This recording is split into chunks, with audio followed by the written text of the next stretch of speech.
Ladies and gentlemen, I would like to introduce to you our candidates of the hour. Ken Cuccinelli was a member in the Virginia State Senate. He's our state attorney general, and now he's a candidate for governor as a Republican. Ladies and gentlemen, Mr. Ken Cuccinelli. Ladies and gentlemen, he started his business at the age of 14, former chairman of the Democratic National Committee, now candidate for governor on the Democratic ticket for the Commonwealth of Virginia, Mr. Terry McAuliffe. And last but definitely not least, he is Libertarian Robert Sarvis. He is a businessman, he's an attorney, and an IT tech. He wants to be hired as the 72nd governor of the Commonwealth of Virginia. I am pleased to announce our moderator for the evening. She's an award-winning anchor. She co-anchors the weekday morning show at 8 News. She's active in the community on social issues, the economics and health issues, you name it, she's talking about it to make changes.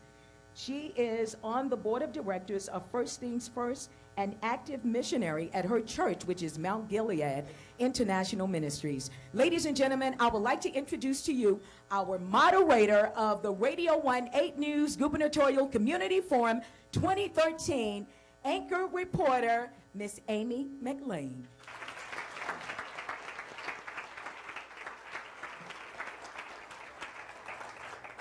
Good afternoon, everyone. Thank you. It's okay to respond. First, we're going to go through the ground rules for today's Gubernatorial Community Forum.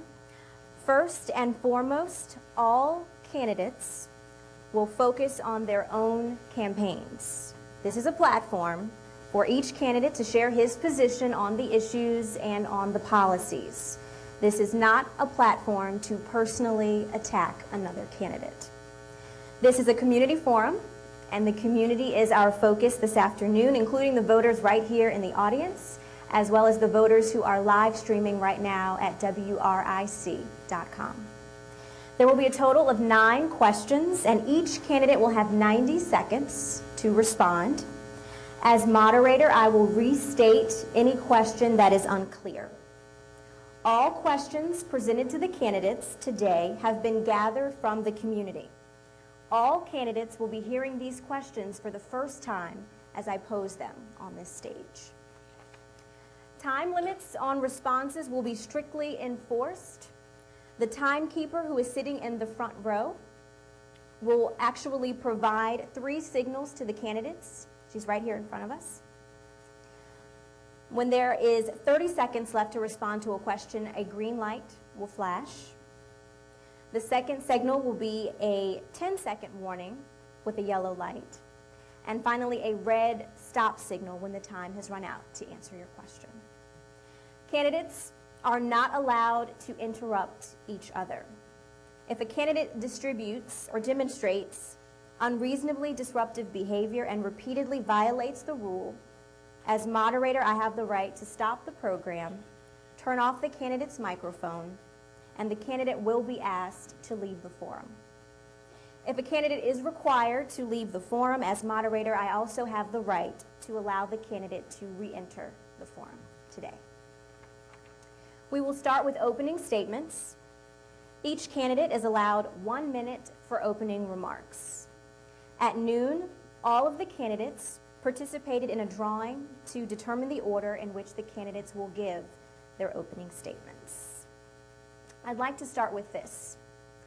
Voter apathy is a big issue in this race. Many members of the community, not necessarily those of you here, but many members are not excited and feel this race is a battle between candidates who are mean-spirited or unqualified. In fact, the Richmond Times-Dispatch decided not to endorse any candidate in this gubernatorial race. So please address the following question in your opening statement. Why should Virginia citizens vote in this gubernatorial election? And more specifically, why should they vote for you? Mr. Ken Cuccinelli, you will give your opening statements first. Today you'll hear my vision for Virginia, and you should judge us on who is best prepared to be the governor and who has a detailed plan to move Virginia forward. Listen to that today. It's not good enough to speak in platitudes. I'll share my specific plan to create 58,000 new jobs, improve education, and make sure that every Virginian has a chance at a job and to live out their dreams. I've spent my life fighting for Virginians. I fought for justice for Thomas Haynesworth, a Richmonder who's here today, who spent 27 years behind bars for crimes he didn't commit. And I'll fight to stop the government's takeover of our healthcare system, because it won't be good for Virginia. Virginia, if you want to reject Obamacare and the failed big government approach, you've got your chance on November 5th by voting for me.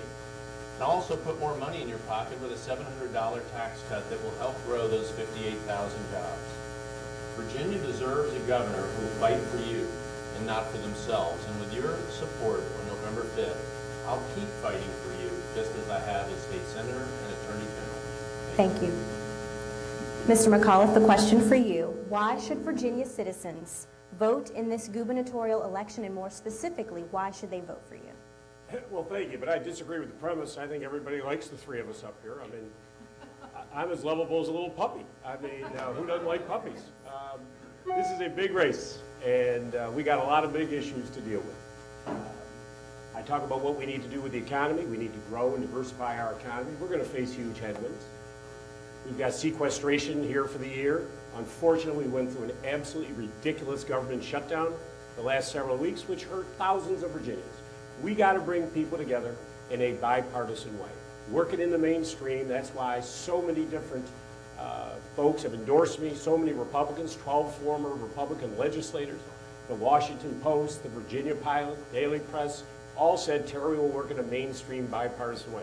I'll be focused on jobs, diversifying the economy, getting the Medicaid expansion done in a bipartisan way, reform in education, changing the SOLs, teacher pay, early childhood development, pre-K, and working to make sure we have an efficient transportation system. Thank you. Thank you, Mr. McAuliffe. Mr. Robert Sarvis, why should Virginia citizens vote in this gubernatorial election, and more specifically, why should they vote for you? Well, look, Virginia voters are apathetic because the system is dysfunctional. We see that in the government shutdown in Washington and in things not getting done in Richmond. I'm the only person who's asking you to vote for a Virginia that's both open-minded and open for business. I'm the only candidate who respects both your economic freedom and your personal liberty. I'm the only candidate who was born here in Virginia, but also the candidate who best represents and embodies physically and philosophically the diversity, the growing diversity of Virginia. My mom was an immigrant from China. I'm half Asian. I'm in an interracial marriage. It really affects how I view the policies that we pursue here in Virginia, and it matters. Young people are growing up in a world that's going to be globally competitive. We have to prepare them for a future where they're going to have to continue educating themselves to go where the opportunity is. We have to have a governor who knows how to lead and who understands the economics of the new world. Thank you, gentlemen. Our first question this afternoon, it deals with education. According to the Virginia Department of Education, schools need to make major improvements when it comes to graduating minority students, those with disabilities, and economically disadvantaged students. What are your plans to improve education, especially in our urban communities? Mr. Cuccinelli. Well, thank you. I think this is a critically important question. When we talk about opportunity, we talk about the economy often, but the economy for our children is 15, 20 years from now, and it's after they go through an education. And they need to have an education that allows us to keep the promise to them. And that promise is that they will have a shot at a good job, a shot at standing on their own 2 feet. The pursuit of happiness promised in the Declaration of Independence isn't a guarantee, but to achieve it, you've got to have a good education. And I have a specific part of my education plan targeted at lower performing schools, failing schools, unsafe schools, that would allow parents for the first time to take control of their children's educational destiny. So they're not stuck by where they live in a failing school, in an unsafe school, so that they can move their children to another public school if that's better for their child. They can reorganize that school with parents together as a charter school, or they can use tax credits to take their child to a private school if that's what's best for that child. My focus in educational reform is on giving each individual child the best opportunity possible. And to do that in our failing schools, and these affect minorities and the poor disproportionately, we need to put parents in control. We can't just say, well, hopefully we'll fix this in a year. Hopefully we'll make this better. That child doesn't have a year. That child doesn't have 3 years. We have to give parents the ability to do that immediately. Thank you, Mr. Cuccinelli. Mr. McAuliffe, what are your plans to improve education, especially in our urban communities? Well, it's the absolute core if you're going to build a 21st century economy. It all comes down to education. Companies can move all over the globe. As governor, I got to compete against 200 nations around the world and 49 other states. How do you build nanotechnology, bio-life science, and cybersecurity? These are the jobs of the future. It all comes to education. And I've always said we need to start early. 80% of the brain is developed between birth and 3 years old. So with birth, let's not be picking winners and losers. Let's make sure all of our children have an opportunity for early childhood development, for pre-K, and then as I talk about at the K through 12 level.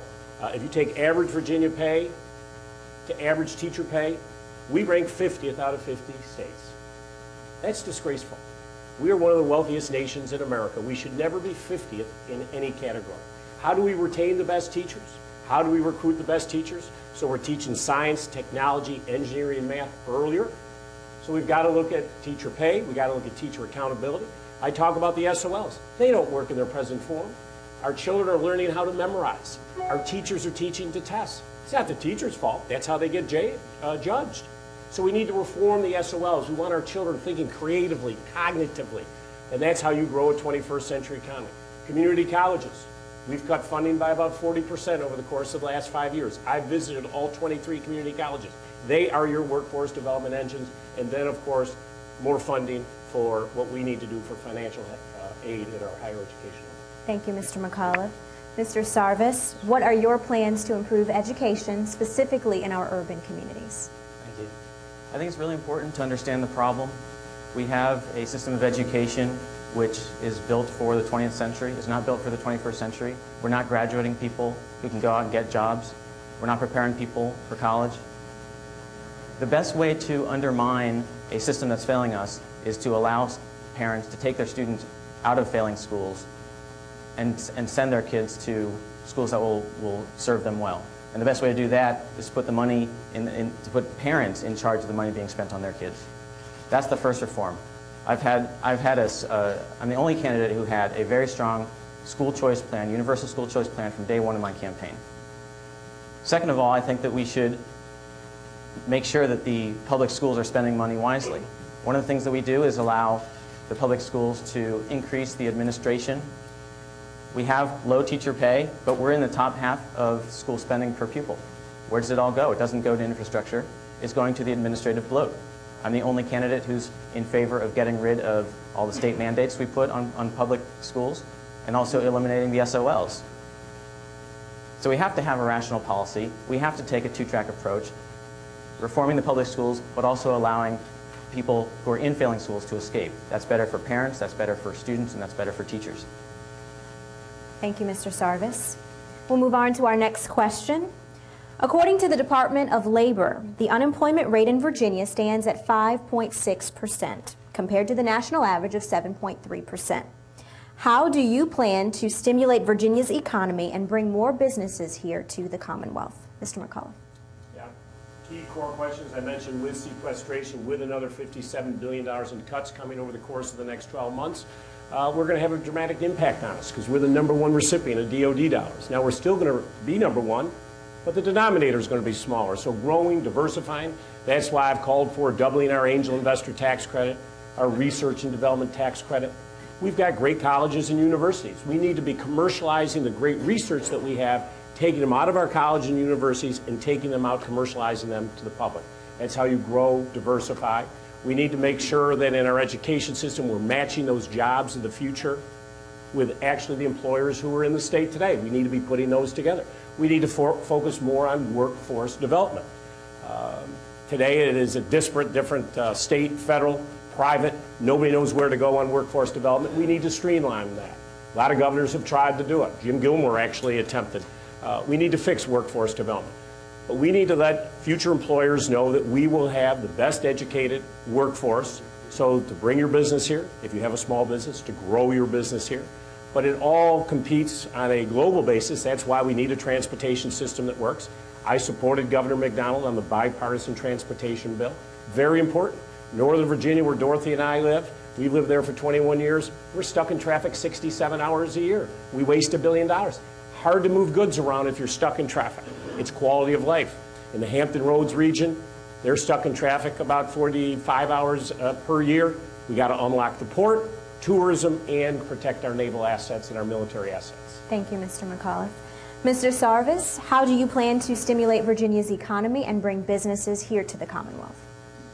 The most important thing to understand about our economic policy is that we have allowed too much cronyism and corporatism into our government.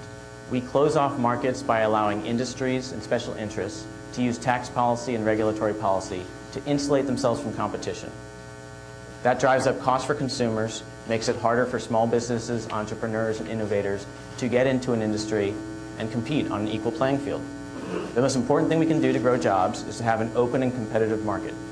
And that means saying no to special interests. That means getting rid of discretionary funds that the governor can use to try and use taxpayer money to try and bring businesses. What happens there is we end up using taxpayer money, working families, taxpayer money, to subsidize millionaires and billionaires. That's what we did, giving $3 million to the Redskins. Who thinks that's a good idea? What we have to do is, the government's role is to focus strongly on the rule of law, the idea that we all compete on an equal playing field, that we have open and competitive markets, that everybody in Virginia can become an entrepreneur, and that entrepreneurs from out of state want to come to Virginia. We can do it through tax reform and regulatory reform, but we have to have a leader who is not playing the big money game, who is not committed to serving the interests of the people who back them when they run for governor. And I'm the only candidate that you can confidently vote for.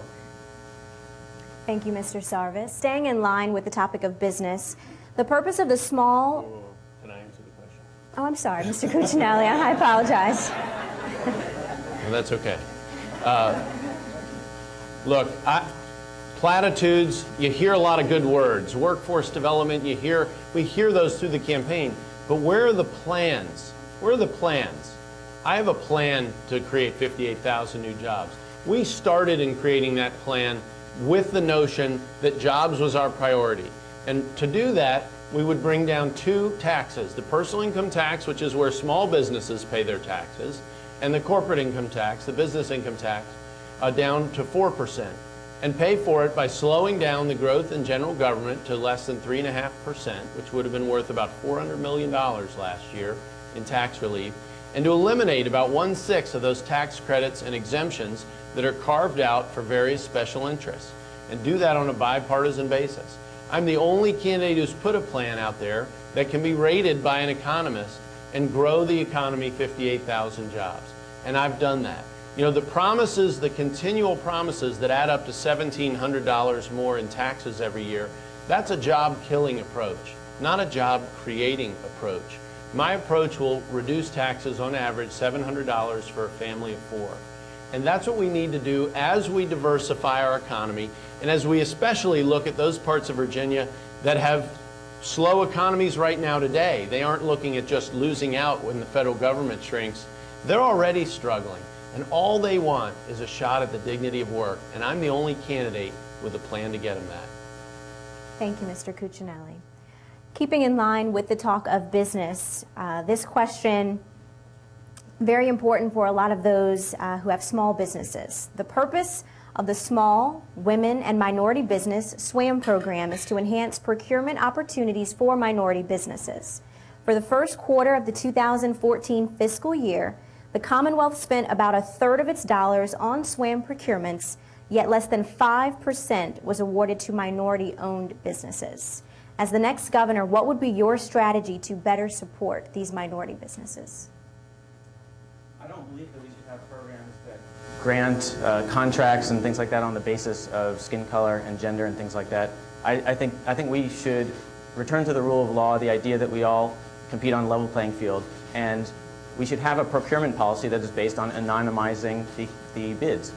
It should be a competitive bidding process with total anonymity. And that should get rid of any problems of political patronage and discrimination. And beyond that, as soon as you start trying to parcel out procurement or legislation or tax policies or regulatory policies to specific groups, then you're going to get wasteful lobbying to get more of the special treatment. You're going to get, even within those groups, it's not going to help everybody within those groups, it's going to help the most politically connected. And we have to get away from the idea that the government is the place that you go to get stuff. That's what causes ethics scandals. That's what causes wasteful lobbying. That's what causes all of the problems that we have where we're saddling our economy with lots of regulations that serve to protect private profits rather than the public interest. And so I want to return to the rule of law. Everybody should benefit from the equal protection of the laws, but I don't like these kinds of programs. Thank you, Mr. Sarvis. Well, I would tell you as the Attorney General, the procurement system of Virginia is a mess. It is very hard to manage and navigate, which particularly disadvantages smaller and fast-growing businesses that would like to participate in working with the government. We had a disparity study 2 years ago. I think there are some recommendations in there that are worth undertaking that haven't been undertaken. We need to shrink what we call a small business. Right now it's 250 people. Now, I've owned a small business. I've counseled many small businesses. I don't think of small business as a company with 500 people in it. And, you know, if we're going to make our system more friendly to those who can't afford all the overhead of the big companies, then we have to simplify the entire procurement process and make it fairer, make it more transparent, and that will help us, first of all, be better stewards of taxpayer money, which is a top priority. And also, when you do have, for instance, a city like Richmond, since we're sitting here in Richmond, that wants to do set-asides of some kind or another, that they have clear definitions that they're operating under, that people aren't gaming this system to just run dollars to who they want to run the dollars to. So that is a serious problem, and you know, I think it's important to have people who understand this system coming in, and I'm the only candidate who already knows how Virginia government works and won't need on-the-job training if you elect me on November 5th. Thank you, Mr. Cuccinelli. Mr. McAuliffe. Obviously, the top priority of the governor is to make sure that we are protecting the taxpayer dollars, making sure we're spending them as efficiently as possible and getting the most we can out of it. But within that, we need to make sure, as it relates to the contracting, that it's open and that everybody has an opportunity to be part of that bidding process. But also, we need to reflect the true diversity of Virginia. And we need to work towards making sure that everybody is included. It's a fair process. It can't be the same old folks getting the same old contracts, which in many different areas has gone on and on for years and years. We need to end that. We need to open it up. We need to reflect the true diversity of the Commonwealth of Virginia. And we need inclusion. And that would be my goal as governor. I have said continuously from the beginning of this campaign that I promise you I will have the most diverse government in Virginia history. My cabinet will be diverse racially, but also as it relates to bipartisan. That's why I think you have seen an historic amount of Republican business and political leaders who've endorsed my candidacy. Many of those have never endorsed a Democrat before for governor. Mayor Will Sessoms, the mayor of our biggest city in Virginia Beach, has never endorsed a Democrat for governor. 6 of the 7 mayors in Hampton Roads have endorsed my candidacy. Why? Because they know that we will work in a bipartisan, mainstream way. But as governor, I want to make sure everybody who lives in the Commonwealth of Virginia, they are adequately represented and included. Thank you, Mr. McAuliffe. Thank you, Amy. We turn now to some social issues. Virginia law currently prohibits third trimester abortions, and public funding is available for abortions only in the case of rape, incest, fetal impairment of life endangerment, or life endangerment.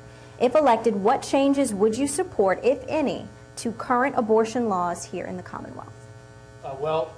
First of all, I don't support public funding except, federal law brings us rape, incest, and life of the mother funded through Medicaid.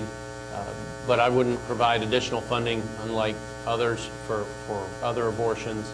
I don't have particular proposals in mind in this area, but I am pro-life, and I'm the only pro-life candidate up here running.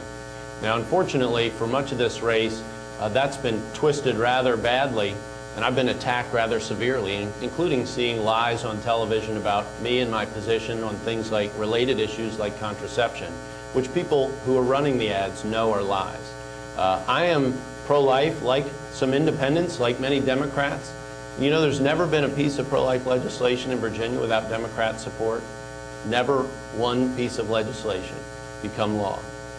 I believe, I'm pro-life because I believe not all the political stuff. I love children, and I believe we ought to have a governor who loves our children, and that's at every stage, and we'll protect them. As Attorney General, I've done it in my area of responsibility. I started fighting human trafficking. I fight gangs, go into schools personally to try to prevent kids from going into gangs. We need a governor who loves our children, not who's going to twist the truth to try and attack people on an issue that cuts to their sincerely held personal beliefs. Thank you, Mr. Cuccinelli. Mr. McAuliffe. I think I speak for all three of us up here. We all love children. But there are big issues we have to deal with. I want every woman in this audience to understand that I trust women to make their own decisions about their own personal health choices. And I don't believe a bunch of politicians in Richmond should be telling women what to do. And that is a big difference in this race. As it relates to the timing, no change. I've always said that. I don't support the ultrasound legislation that has gone on. And I would like to see a change in that. I don't believe in support the personhood legislation, which would outlaw most forms of contraception. It would make the pill illegal. I do not support that. I do not support shutting down the 20 women's health clinics. Thousands of women use these facilities for cancer screening, affordable birth control. Many women have no other option. I was recently at a Canvas kickoff in Loudoun County, and the woman who was hosting it came up to me and said, "Terry, I am alive today because of a women's health center that detected my early cancer. Had I not had an early women's health center facility to go to, I'm not sure I'd be alive today." We need to make sure that Virginia is open and welcoming to everyone. Women are 50% of the workforce of the United States of America. We cannot be putting walls up around Virginia. We need to respect our women, and I respect women to make their own decisions about their own personal health choices. Thank you, Mr. McAuliffe. Mr. Sarvis. Thank you. Abortion is a difficult issue. There's a lot of discontent with the way the laws are. There are people who want to move the line drawing in both directions, and I find it to be a politically intractable problem. The problem stems from the fact that we disagree at the metaphysical level, not just at the political level. And when that's the case, what you see in the political argument is extremism. Neither side understands or pretends to understand the other side. It's just demonization. It's polarized our parties, and it's led to the nomination throughout the country of extreme candidates. And it's bad for our politics, it's bad for our economic policy, it's bad for our social policy, all across the board. It's destroying our political rhetoric. And so that's why I think that because we're in such disagreement, it's not an appropriate role to use state coercive power to settle the matter. That's what I believe. So as governor, I would not seek to change the laws, but I certainly think that it was totally inappropriate to use the public health law, to misuse the public health law, to do an end run around the direct law on the issue, to regulate clinics out of existence. I think there's kind of a megalomania on both sides to win the argument rather than to use moral suasion in our private lives to change people's opinions. Thank you, Mr. Sarvis. Here in Virginia, we have a constitutional amendment which bans same-sex marriage. If elected, would you support lifting the ban? Please explain why or why not. Mr. McAuliffe. I've come out for marriage equality. People of Virginia of goodwill and good intentions clearly can differ on this issue. Dorothy and I thought long and hard about it. I thought about the don't ask, don't tell legislation, the idea that we could send our young men and women off to fight for our nation. And when they come home, they don't have equal rights. That's just plain wrong. So I support marriage equality. I think it's important that we not be demonizing anyone. These are very important issues for folks.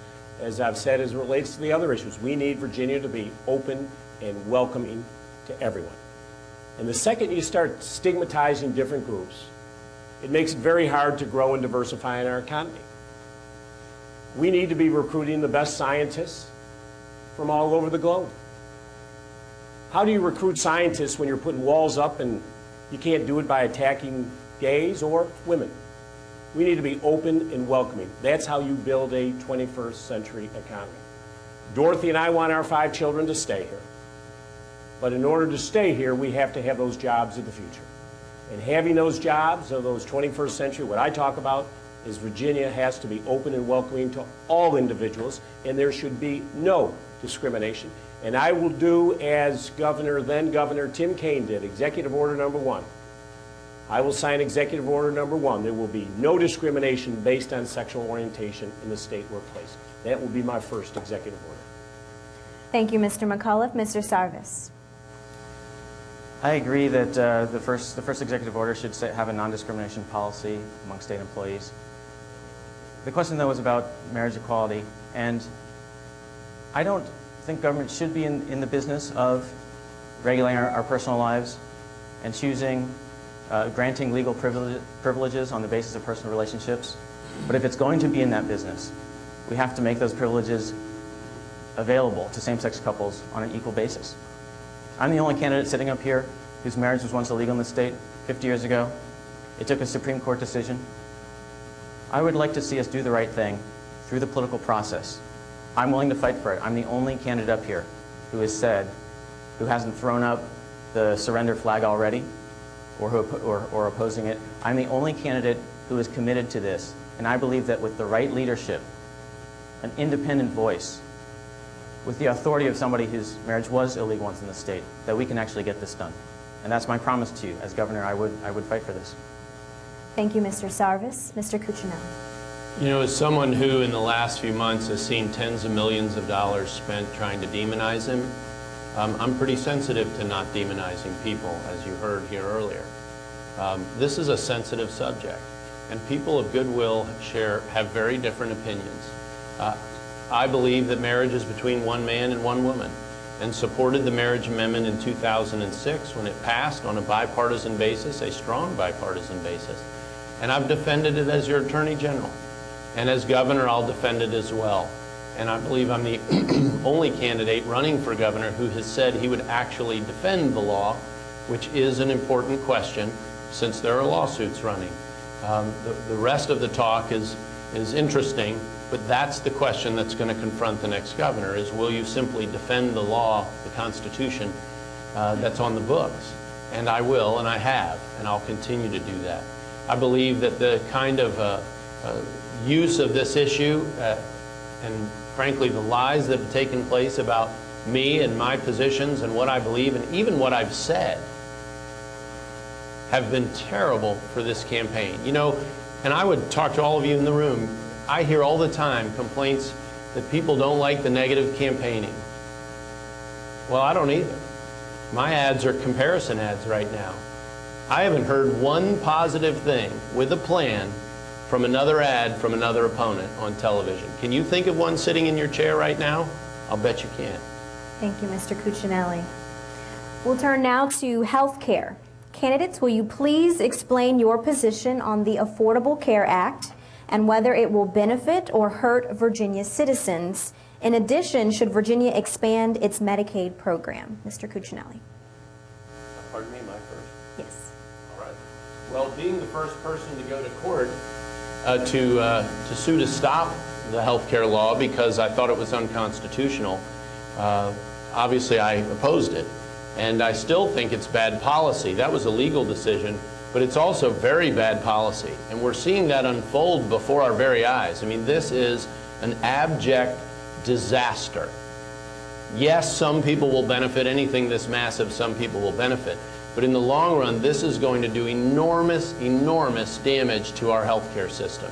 And it's already exploded premiums. More people have been knocked off of their insurance since the insurance exchanges went online than have gotten insurance on the insurance exchanges.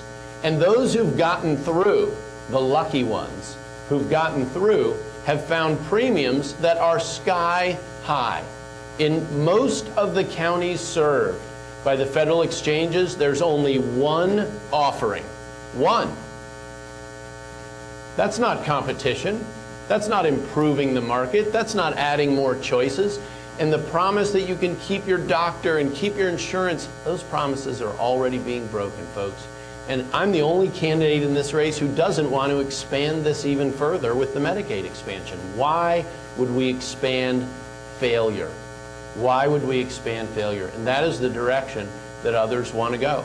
I will keep Virginia as restrained and out of this system as I possibly can. It's the law now, but there are decisions for each state that we're going to have to make going forward, and Medicaid expansion is the biggest one. Thank you, Mr. Cuccinelli. Mr. McAuliffe. I support the Medicaid expansion. This is bipartisan, mainstream. The folks on the other side, primarily the Tea Party, the same folks who shut down our government and hurt thousands of innocent Virginians. It's the Tea Party once again railing against this legislation. Senator Ted Cruz, who was the author of the shutdown, was in Richmond recently, and he's now leading the effort to stop the president's health care initiative. I support the Medicaid expansion. As I say, it's bipartisan. Lieutenant Governor Bowling, Republican Lieutenant Governor Bowling, the Virginia Chamber of Commerce. Most of the chambers of commerce in Virginia support the Medicaid expansion.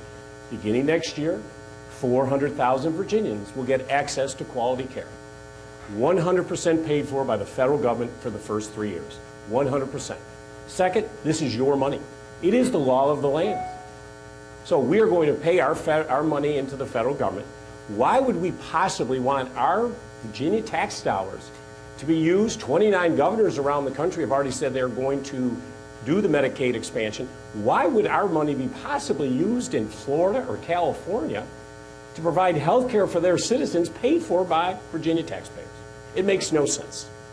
We can create 33,000 new jobs with the Medicaid expansion. Our rural hospitals, if we don't take the Medicaid expansion, are in jeopardy. And we free up $500 million from the general fund, which we can then use in priorities that I talked about on education. So for me, this is mainstream, bipartisan. It's the smart thing for Virginia to do. Thank you, Mr. McAuliffe. Mr. Sarvis.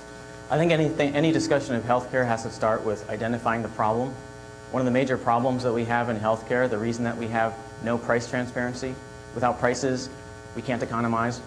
The reason that we have no price transparency, that we have ever-increasing costs, is regulation that comes from the federal government and the state government. Before, I think that further federalizing healthcare policy is a mistake. I think accepting the Medicaid expansion is a mistake unless we're able to reform the program and get state policy freedom. But what's the true problem here? If you look at our state policies, I'm the only candidate for governor who's actually talking about the state level policies regarding doctors and nurses, certificates of public need. How is that not part of the conversation so far? I believe in increasing the number of doctors and nurses. How do we do that? In the past 30 years, we've basically not increased the number of MDs granted in the entire United States. We've essentially, through the licensing system and the accreditation for medical schools and graduate medical education, we have made it incredibly hard to increase the supply of healthcare professionals. So I believe in radically reforming that. I believe in expanding nurses' independent practice rights, scope of authority rights, and creating a much more open and competitive marketplace in healthcare. That's the only way we're going to solve this problem, and I'm the only person who understands the economics of healthcare. Thank you, Mr. Sarvis. We'll move on to gun rights here in Virginia. Under current Virginia law, only licensed dealers are required to obtain background checks on buyers at gun shows. Proposals to extend that requirement to private sellers have been rejected several years in a row by the General Assembly. Do you support closing the gun show loophole in Virginia? Please explain why or why not. Mr. Sarvis, we'll start with you. Well, there's not a gun show loophole in the sense that the same law applies at gun shows as away from gun shows. Individual sellers, private sales, do not go through the background check system. Licensed gun dealers do go through the system, whether or not you're at gun shows. Now, on gun rights and gun control, as in every other area of policy, I believe in an evidence-based approach. And if you cut through all of the rhetoric of the issue and you base your policy not on emotion but on evidence, you'll see that the vast majority of gun control regulations have no effect on gun violence. That's how it is. So I am a strong supporter of gun rights and Second Amendment rights because I don't think we should have policies that burden law-abiding gun owners for no benefit in the long run. If we want to reduce gun violence, the best thing we can do is end the drug war. This is an issue that I'm the only candidate talking about in this entire campaign. It's not just about gun violence, but we create, through the prohibition of drugs, a very well-armed, very violent, very well-funded criminal enterprise. It's a huge cause of gun violence, and it has many other follow-on effects, like ruining people's lives and livelihoods by giving them a criminal record, taking young men out of the household so kids are growing up with single families, all the economic activity that we lose because people are unemployable. So I think we should. Sorry, I have to stop. Okay. Thank you. The same question now to Mr. Cuccinelli. You know, we have had the so-called gun show loophole, and as Robert mentioned, it refers to a lot of other things in the General Assembly for a number of years, and no one has ever brought in a single crime that would have been stopped in Virginia based on closing this so-called loophole. No one's ever brought one in. I was on the courts committee the whole time I was in the state Senate. That challenge was out there every year. Opponent who supports this hasn't brought one in, hasn't identified one, and now they're running massively negative ads funded by Michael Bloomberg in Virginia, where they put up all of the biggest tragedies across America, Aurora, Virginia Tech, and so on, none of which would have been stopped by closing the gun show loophole. I am the leading advocate in Richmond and have been since I arrived over 10 years ago for mental health reform. And we've made some headway in Virginia, but we have a lot more work to do.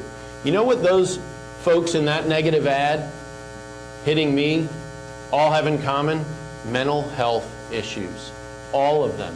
If you want to make this less likely, and we want to also help the families across Virginia that don't make the news, the suicides and the family destruction that just doesn't make the news, we need to improve our mental health system. I'm the only candidate with vast experience in this area who's ready to do that. I would also tell you Virginia is a great prosecution state when people do try to buy guns illegally. We prosecute more people caught with the background check than all other states combined that the Department of Justice keeps data on. Thank you, Mr. Cuccinelli. Mr. McAuliffe. Yeah, I'm all for shutting down the gun show loophole. As a father, as a spouse, I think I speak for every parent. When you drop your children off at school, you want to make sure we've done everything possible to make those communities as safe as possible. You drop your loved one off at work, you want to make sure it's the safest environment. I'm a strong supporter of the Second Amendment. I'm a hunter, have been for years. I'm a gun owner. I went through a background check.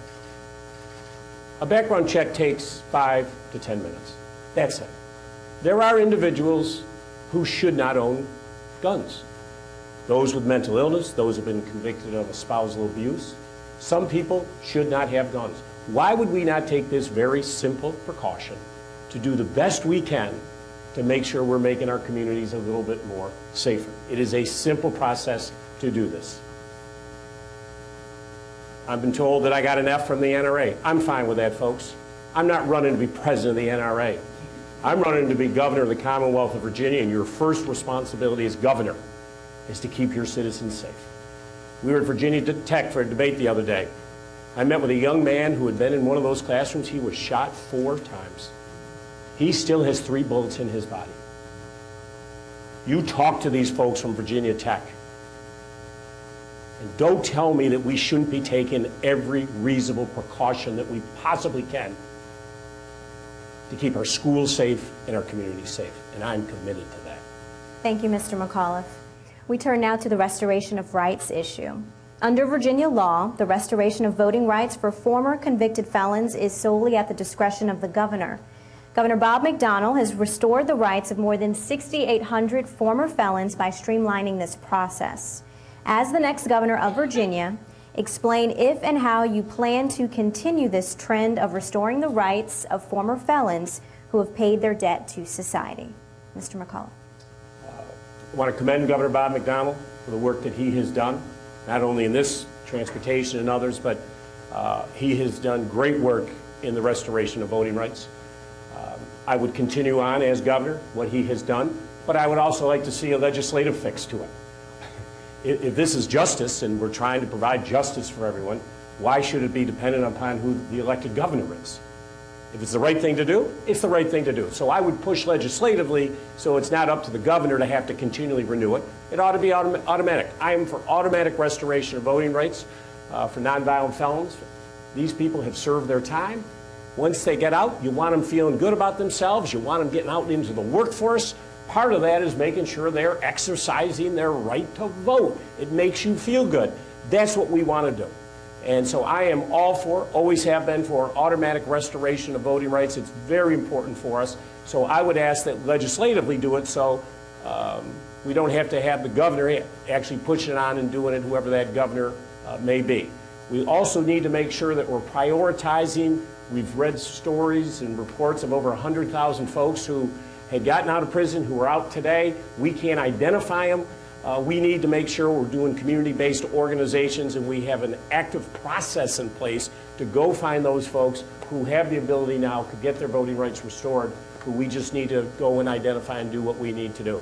But we need to make sure we're helping folks when they come out of prison, providing opportunities, job opportunities. Time. And part of that is Thank you, Mr. being able to McAuliffe. vote. Thank you. I agree with much of that, and I think that the three of us up here all support a more automatic process for restoration of rights. I certainly think we should do that through the governor's powers, through the legislative process, and through amending the state constitution as much as possible. So that answers the question in one way, but why am I the only one talking about the other end of the pipeline when we're pushing people into the criminal justice system through the drug war, through our policies on marijuana? Over half of drug arrests are for marijuana, and over 80% of those marijuana arrests are for mere possession.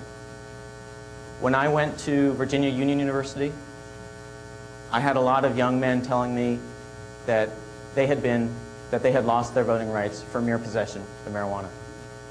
We also have policies where the threshold for petty versus grand larceny hasn't changed for decades, and due to inflation, it's a remarkably low number. That pushes more people from misdemeanors to felonies. Those laws need to be changed. Somebody who understands and's out in the community, talking to people who have lost their rights all over the state. I was at Tidewater Community College, and I talked to people there too, who told me the same thing. These issues, if you're on the streets talking to people, you understand them much better, and you can actually lead to change the policies that are causing the problem, not just restoration of rights, but so fewer people lose them in the first place. It seems obvious. Thank you, Mr. Sarvis. Mr. Cuccinelli.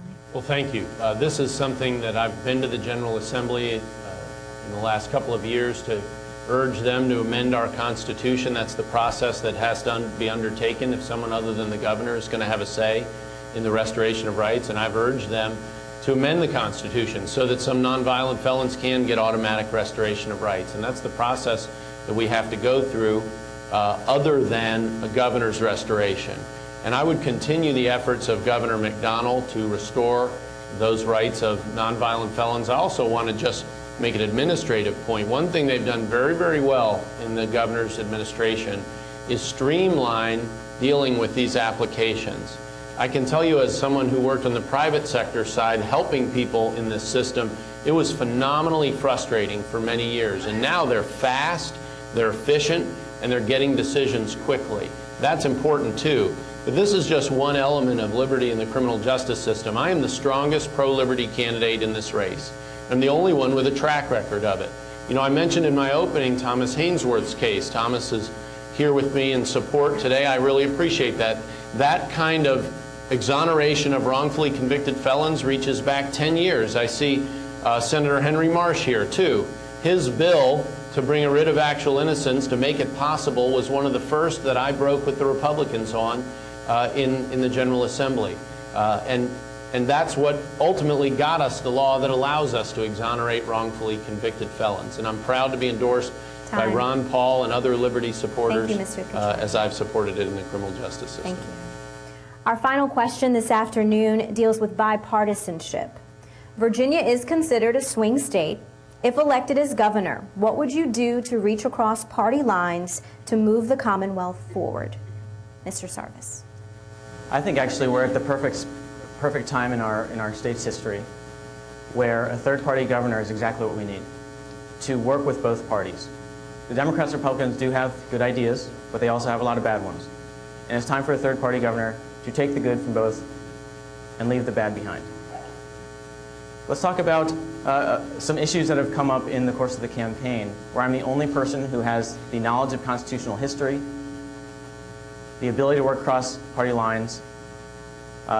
There's the 2006 same-sex marriage amendment. There's also a constitutional provision, the Blaine Amendment, that came up in the second gubernatorial debate. If I had been there, I would love to have been there, because the irony was totally lost on the gentleman who brought it up.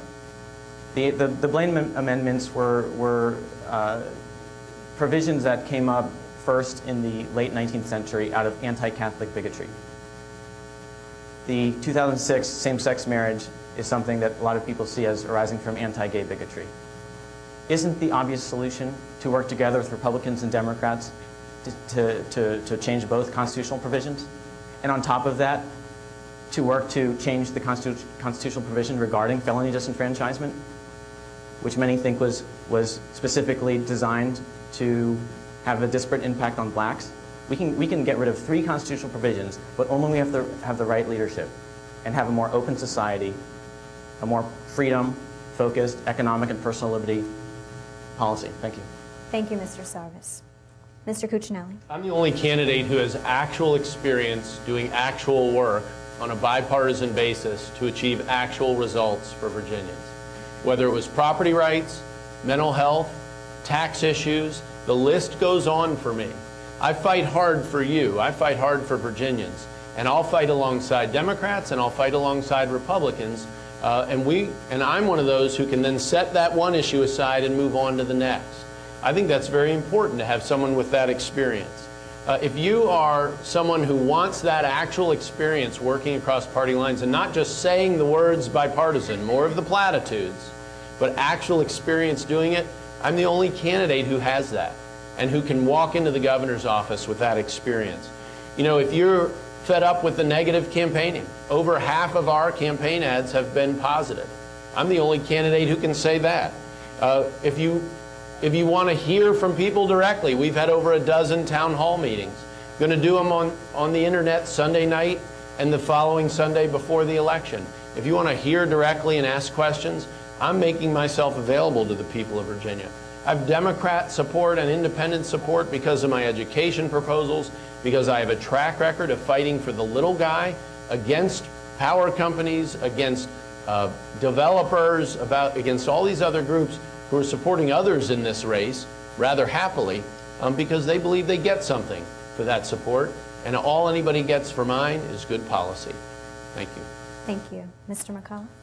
Well, I think you'll see that I'll govern the way I've run this campaign. You look at the bipartisanship that we have had in our campaign, as I mentioned earlier. We have a historic amount of Republicans who have endorsed my candidacy.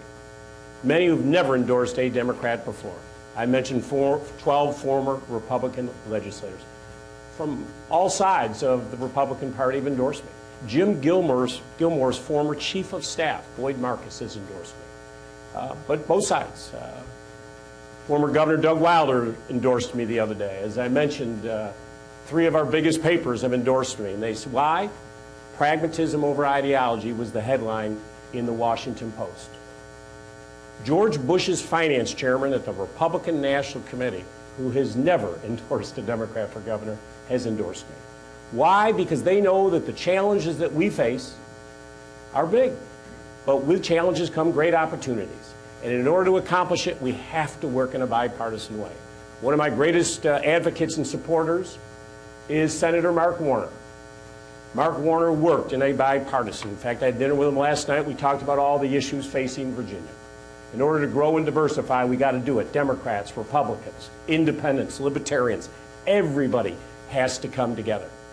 This year, we had a defining moment for Virginia. It was called transportation, the governor's bipartisan transportation package. Some folks weren't for it. Tea Party wasn't for it. Terry McAuliffe was for it because it was right for Virginia. Thank you, Mr. McAuliffe. We will now move to closing statements. According to the rules, each candidate will have 2 minutes to make closing remarks. We will reverse the order from the opening statement, so Mr. Sarvis, you may go first. Okay. Well, thank you so much for having me here, inviting me to participate. It's been very nice to run a positive campaign, the only campaign which has been entirely positive and issues-based. If you want to live in a Virginia that is open-minded and open for business, that respects your economic and personal liberty, then you only have one person to vote for. If you want somebody who has background in technology and entrepreneurship and also understands economics and law, you only have one person to vote for.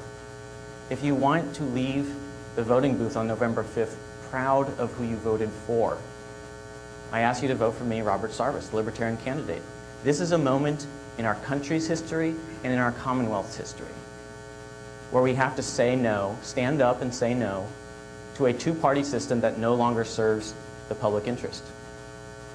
Solzhenitsyn once said that the only thing that will bring down the system is enough people who are willing to stand up and expose the lie. Well, we've allowed this to go on too long, and the only way to make it stop is to have a candidate in the race who is willing to say no to big moneyed interests, to campaign as the moderate in the race, to run a mainstream campaign that is based on traveling around the state in person, spending 4 hours at meet and greets to talk to every single person one-on-one. That's the kind of governor we need, and that's the kind of governor I will be. Again, I hope on November 5th, you come out of the voting booth proud that you voted for the best candidate. Thank you. Thank you, Mr. Sarvis. Mr. McAuliffe. Well, thank you for all coming out today. And Amy, thank you, and Clovey and everybody else. This was great, the opportunity for us to sit here and talk about our positive plans and visions. As I mentioned in the beginning, we are facing some huge challenges. With sequestration, the President has requested new funding for a new round of BRAC, base relocation and closing. Going to have a dramatic impact on Virginia. So the challenges are, how do you bring in those new businesses and how do you grow the ones that we have here today? How do we unlock Hampton Roads region? How do we make sure that the port today, which is absolute gridlock, we open that up? 4-lane 58 all the way out. So these gigantic Panamax ships that are going to come through the Panama Canal in 2 years, that they come to Virginia, not to our neighboring states. That's new economic growth. That's diversity. That's what we have to do. I'm proud that Dominion Power now has the leasing rights to put wind turbines off of our coast. In 10 years, we could light up thousands of homes. But you know what? Let's make the turbines, the blades, the rotors. Let's manufacture those here in Virginia. These are the new jobs. In order to do that, we got to have a great education and transportation system. If you're looking for a candidate that's willing to talk about the issues that we have to, pre-K, early childhood development, reforming the SOLs, teacher pay, accountability, building those community colleges to make them the absolute engines and model of workforce development in the globe, making sure that our children can all afford to go to higher education. Someone who's going to work in a bipartisan way to make sure that we get the Medicaid expansion, because there are 400,000 Virginians who are counting on us and counting on that care. And I do not want our money going to California to provide health care for their citizens when it's paid for by our Virginia taxpayers. So that's what you'll get in me as governor. I need your vote. I just remind you that last year, I remember I went out to Montrose Elementary School in Henrico County. People stood hours and hours in lines to make sure their voice was heard. We need that passion again. People fought and died for the right to vote in this country. Let's make sure that everybody exercises their right to vote. Thank you very much. Thank you. Mr. Cuccinelli. Thank you. Thank you. I'm the only candidate in this race with significant service to Virginia prior to running for governor. I think that's important. After all, this is the office held by Thomas Jefferson and Patrick Henry. Some people run to do something, and some people run to be something. I'm the only candidate in this race with a detailed plan to cut taxes by $700 for a family of 4 and grow 58,000 new jobs, improve education at all levels, and protect our energy jobs. And in my opening, I told you, listen for platitudes and not plans. and you heard an awful lot of that today. I'm the only economic conservative in this campaign and the strongest pro-liberty candidate. My opponent's plan has been to falsely attack me with millions of dollars and scare Virginians, especially women, into voting for him. To speak in platitudes without telling you how he'll pay for all his promises that would cost $1,700 in additional taxes. And now the Obamacare disaster is unfolding with failing websites and skyrocketing premiums and congressmen who don't even have to obey the same law we do. I was the first to fight the government takeover of our health care, but my opponents didn't think it went far enough. Terry wants the federal government providing your health insurance. Look how badly they're doing with just the insurance exchanges. Can you imagine expanding this even further with the Medicaid expansion, which he insists on? Why would we expand failure? I'm the only candidate in this race who isn't for that expansion. I'm the only candidate in this race who's pro-life. I'm the only candidate in this race who won't raise your taxes. A vote for anyone other than me is a vote for Terry. If you want to send Washington a message and Terry McAuliffe's expanded health care takeover and his big government, vote for me November 5th. Thank you. Thank you, gentlemen. Thank you. Thank you. Thanks, Amy. Great job. See you, Ken. Good luck. Thank you. Good to be with you, Robert.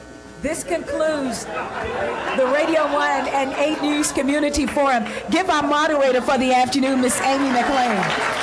And of course, our candidates, Republican Ken Cuccinelli, Democrat Terry McAuliffe, and Libertarian Robert Sarvis. If you're joining us here today, we still have the reception going on in the lower level. And once again, the vote is our fundamental right in America. A no vote from you is a yes vote for the candidate you don't want in office. Vote November 5th. God bless you. God bless America.